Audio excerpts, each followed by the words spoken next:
Hi friends, welcome to ಆದರ್ಸ್ kitchen. ಬನ್ನಿ friends, ಇವತ್ತಿನ ವಿಡಿಯೋದಲ್ಲಿ ಕ್ಯಾಪ್ಸಿಕಮ್ ಎಣ್ಗಾಯಿನ ಹೇಗೆ ಮಾಡೋದು ಅಂತ ನೋಡೋಣ. ಅದಕ್ಕಿಂತ ಮುಂಚೆ ನಮ್ಮ ಚಾನಲ್ಗೆ ಸಬ್ಸ್ಕ್ರೈಬ್ ಮಾಡಿರೋರು ಎಲ್ರಿಗೂ ಥ್ಯಾಂಕ್ಸ್.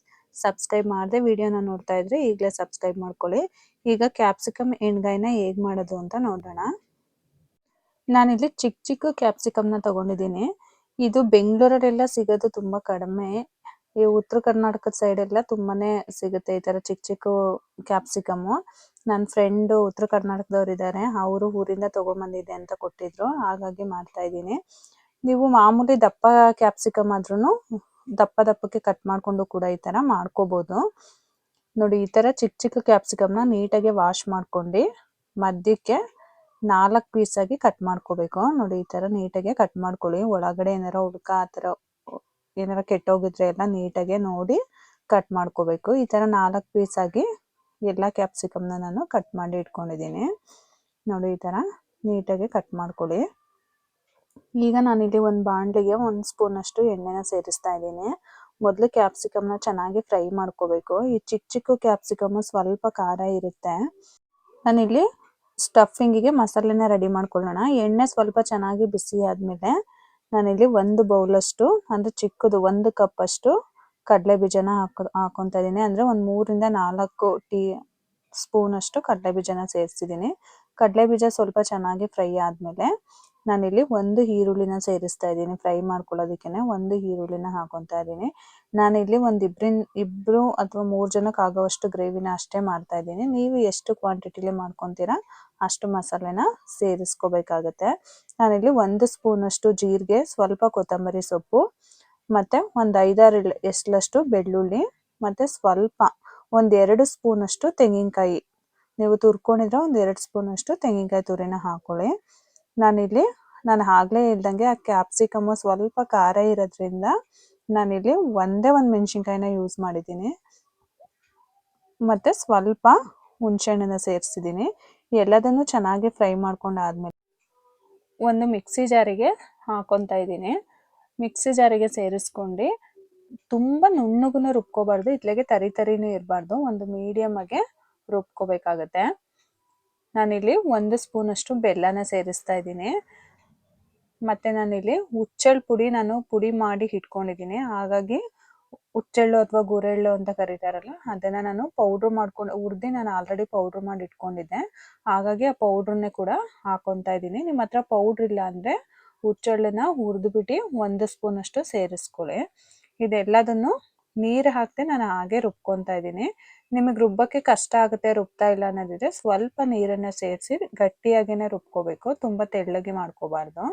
ಮತ್ತೆ ರುಚಿಗೆ ತಕ್ಕಷ್ಟು ಉಪ್ಪನ್ನ ಸೇರಿಸ್ತಾ ಇದ್ದೀನಿ.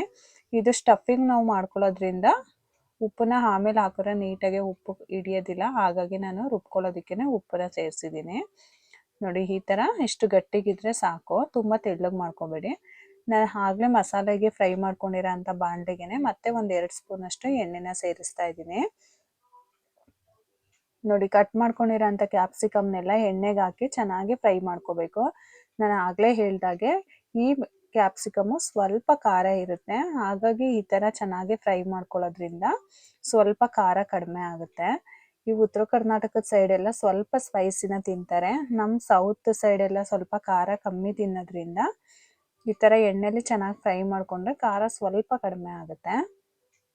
ಈ ಥರ ಸ್ವಲ್ಪ ಫ್ರೈ ಮಾಡ್ಕೊಂಡಾದ್ಮೇಲೆ ನಾನು ಸಪ್ರೇಟಾಗಿ ಪ್ಲೇಟಿಗೆ ಎತ್ತಿಟ್ಕೊತಾ ಇದ್ದೀನಿ. ಈಗ ಇದಕ್ಕೆ ರುಬ್ಕೊಂಡಿರೋಂಥ ಮಸಾಲೆನ ಸ್ಟಫಿಂಗ್ ಮಾಡ್ಕೊಳ್ಳೋಣ. ನಾನು ಫ್ರೈ ಮಾಡ್ಕೊಂಡಿರೋಂಥ ಅದೇ ಬಾಣಲೆಗೆ ಮತ್ತೆ ಇನ್ನೂ 1 ಸ್ಪೂನ್ ಅಷ್ಟು ಎಣ್ಣೆನ ಸೇರಿಸ್ತಾ ಇದ್ದೀನಿ. ಎಣ್ಣೆ ಸ್ವಲ್ಪ ಚೆನ್ನಾಗಿ ಬಿಸಿ ಆದಮೇಲೆ ಅರ್ಧ ಟೀ ಸ್ಪೂನ್ ಅಷ್ಟು ಸಾಸಿವೆನ ಸೇರಿಸ್ತಾ ಇದ್ದೀನಿ. ಸಾಸಿವೆ ಸ್ವಲ್ಪ ಚಟಪಟ ಅಂತ ಸಿಡಿದ್ಮೇಲೆ ಸ್ವಲ್ಪ ಜೀರಿಗೆನ ಸೇರಿಸ್ತಾ ಇದ್ದೀನಿ ಒಗ್ಗರಣೆಗೆ. ಆಮೇಲೆ ನಾನಿಲ್ಲಿ ಕಟ್ ಮಾಡಿ ಇಟ್ಕೊಂಡಿರೋ ಅಂಥ 1 ಈರುಳ್ಳಿನ ಚಿಕ್ಕದಾಗಿ ಕಟ್ ಮಾಡ್ಕೊಂಡಿದ್ದೀನಿ. ಚಿಕ್ಕದಾಗಿ ಕಟ್ ಮಾಡ್ಕೊಂಡಿರೋ ಅಂಥ 1 ಈರುಳ್ಳಿನ ಸೇರಿಸ್ತಾ ಇದ್ದೀನಿ. ಮೀಡಿಯಂ ಫ್ಲೇಮಲ್ಲಿ ಇಟ್ಕೊಂಡೇ ಚೆನ್ನಾಗಿ ಫ್ರೈ ಮಾಡ್ಕೊಳ್ಳಿ.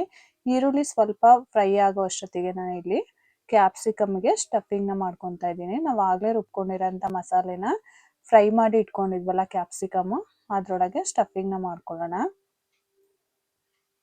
ನೋಡಿ, ಈ ಥರ ಮಧ್ಯಕ್ಕೆ ಸ್ವಲ್ಪ ಮಸಾಲೆನ ತುಂಬಿ ಎಲ್ಲ ಕ್ಯಾಪ್ಸಿಕಮ್ನು ಕೂಡ ಇದೇ ರೀತಿ ಮಸಾಲೆನ ತುಂಬಿ ಸ್ಟಫಿಂಗ್ನ ಮಾಡ್ಕೊತಾ ಇದ್ದೀನಿ. ಈ ಥರ ಸ್ಟಫಿಂಗ್ನ ಮಾಡ್ಕೊಂಡು ಈ ವಿಧಾನದಲ್ಲಿ ನಾವು ಕ್ಯಾಪ್ಸಿಕಮ್ ಎಣ್ಗಾಯಿನ ಮಾಡಿದ್ರೆ ತುಂಬಾ ರುಚಿಯಾಗಿರುತ್ತೆ. ಟೇಸ್ಟ್ ಕೂಡ ತುಂಬ ಚೆನ್ನಾಗಿರುತ್ತೆ. ರೊಟ್ಟಿ ಚಪಾತಿ ಎಲ್ಲದಕ್ಕೂ ತುಂಬ ಚೆನ್ನಾಗಿರುತ್ತೆ. ಈ ದೋಸೆ ಅದಕ್ಕೆಲ್ಲ ಅಷ್ಟು ಚೆನ್ನಾಗಿರಲ್ಲ. ನೀವು ರೊಟ್ಟಿ ಚಪಾತಿಗೆ ತುಂಬಾ ಚೆನ್ನಾಗಿರುತ್ತೆ. ಈ ಥರ ಎಲ್ಲ ಸ್ಟಫಿಂಗ್ ಮಾಡಿ ಆದಮೇಲೆ ಈರುಳ್ಳಿ ಸ್ವಲ್ಪ ಫ್ರೈ ಮಾಡ್ಕೊಂಡು ಆದಮೇಲೆ ಸ್ಟಫಿಂಗ್ ಮಾಡ್ಕೊಂಡಿರೋ ಅಂಥ ಕ್ಯಾಪ್ಸಿಕಮ್ನ ಈರುಳ್ಳಿ ಜೊತೆ ಹಾಕಿ ಚೆನ್ನಾಗಿ ಒಂದು 2-3 ನಿಮಿಷ ಫ್ರೈ ಮಾಡ್ಕೊಳ್ಳಿ. ಉರಿ ಜಾಸ್ತಿ ಇಟ್ಕೋಬೇಡಿ, ಮೀಡಿಯಮ್ ಫ್ಲೇಮಲ್ಲೇ ಮಾಡ್ಕೊಳ್ಳಿ. ಒಂದು 2-3 ನಿಮಿಷ ಚೆನ್ನಾಗಿ ಈ ಥರ ಫ್ರೈ ಮಾಡ್ಕೊಂಡು ಆದಮೇಲೆ ಉಳಿದಿರೋ ಅಂಥ ಮಸಾಲೆನ ಸೇರಿಸ್ಕೊಳ್ಳೋಣ. ಈಗ ಬೇಕಾದರೆ ನೀವು ಸ್ವಲ್ಪ ನೀರನ್ನು ಸೇರಿಸ್ಕೋಬೋದು.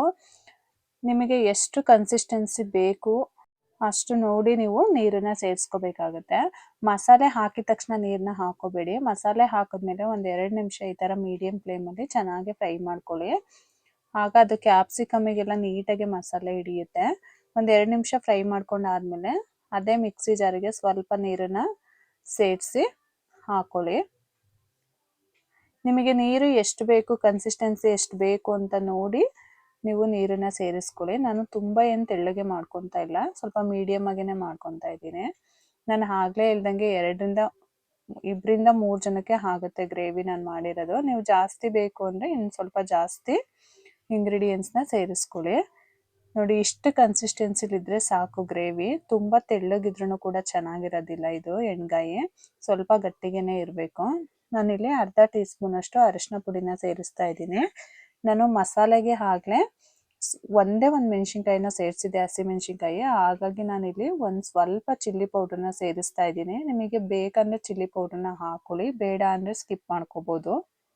ಇಲ್ಲಾಂದರೆ ನೀವು ಆಗಲೇ ಫ್ರೈ ಮಾಡ್ಕೊಳ್ಳೋದಕ್ಕೆ ಹಸಿಮೆಣಸಿನ್ಕಾಯಿ ಬೇಕಂದರೆ ನೀವು ಇನ್ನೂ ಒಂದು ಮೆಣಸಿನ್ಕಾಯಿನ ಎಕ್ಸ್ಟ್ರಾ ಹಾಕೋಬೋದು. ನಿಮಗೆ ಖಾರಕ್ಕೆ ಅನುಗುಣವಾಗಿ ನೀವು ಮೆಣಸಿನ್ಕಾಯಿ ಅಥವಾ ಚಿಲ್ಲಿ ಪೌಡ್ರನ್ನ ಸೇರಿಸ್ಕೋಬೇಕಾಗತ್ತೆ. ಇದು ಚೆನ್ನಾಗಿ ಕುದಿಬೇಕು. ಸ್ವಲ್ಪ ಕ್ಯಾಪ್ಸಿಕಮ್ ಎಲ್ಲ ಚೆನ್ನಾಗಿ ಫ್ರೈ ಆಗಬೇಕು. ಸ್ವಲ್ಪ ಉಪ್ಪು ಖಾರ ಎಲ್ಲ ಚೆನ್ನಾಗಿ ಹಿಡಿಬೇಕು. ಕ್ಯಾಪ್ಸಿಕಮ್ ಬೇಗನೆ ಬೆಂದ್ಬಿಡುತ್ತೆ, ಯಾಕಂದರೆ ನಾವು ಆಲ್ರೆಡಿ ಸ್ಟಫಿಂಗ್ ಮಾಡೋದಕ್ಕೂ ಮುಂಚೆನೇ ನಾವು ಒಂದ್ಸಲ ಕ್ಯಾಪ್ಸಿಕಮ್ನ ಫ್ರೈ ಮಾಡ್ಕೊಂಡಿದ್ವಿ. ಹಾಗಾಗಿ ಕ್ಯಾಪ್ಸಿಕಮ್ನ ತುಂಬ ಬೇಯಿಸೋ ಅವಶ್ಯಕತೆ ಇಲ್ಲ. ಮಸಾಲೆ ಸ್ವಲ್ಪ ಬೆಂದರೆ ಸಾಕು. ನೋಡಿ, ಈ ಥರ ಕುದಿಯೋಕ್ಕೆ ಸ್ಟಾರ್ಟ್ ಆದಮೇಲೆ ನೀವು ಒಂದು 5 ನಿಮಿಷ ಬೇಯಿಸ್ಕೊಂಡ್ರೆ ಮೀಡಿಯಮ್ ಫ್ಲೇಮಲ್ಲಿ ಸಾಕು. ಕನ್ಸಿಸ್ಟೆನ್ಸಿನೂ ಕೂಡ ಇದು ಕರೆಕ್ಟಾಗಿದೆ. ಇಷ್ಟೇ ಕನ್ಸಿಸ್ಟೆನ್ಸಿಲಿ ಮಾಡ್ಕೊಳ್ಳಿ. ಗ್ರೇವಿ ತುಂಬಾ ಚೆನ್ನಾಗಿರುತ್ತೆ, ಟೇಸ್ಟ್ ಕೂಡ ತುಂಬಾ ಚೆನ್ನಾಗಿರುತ್ತೆ ಫ್ರೆಂಡ್ಸ್. ನೋಡಿ, ಕನ್ಸಿಸ್ಟೆನ್ಸಿನೂ ಕರೆಕ್ಟಾಗಿ ಬೆಂದಿದೆ. ಇಷ್ಟು ಬೇಯಿಸ್ಕೊಂಡ್ರೆ ಸಾಕು. ನೀವು ಒಂದ್ಸಲ ಮಿಸ್ ಮಾಡದೆ ಈ ರೆಸಿಪಿನ ಟ್ರೈ ಮಾಡಿ ಹೇಗಿತ್ತು ಅಂತ ಕಮೆಂಟ್ ಮಾಡಿ ತಿಳಿಸಿ. ವಿಡಿಯೋ ಇಷ್ಟ ಆಗಿದ್ರೆ ನಿಮ್ಮ ಫ್ಯಾಮಿಲಿ ಫ್ರೆಂಡ್ಸಿಗೂ ಕೂಡ ಶೇರ್ ಮಾಡಿ.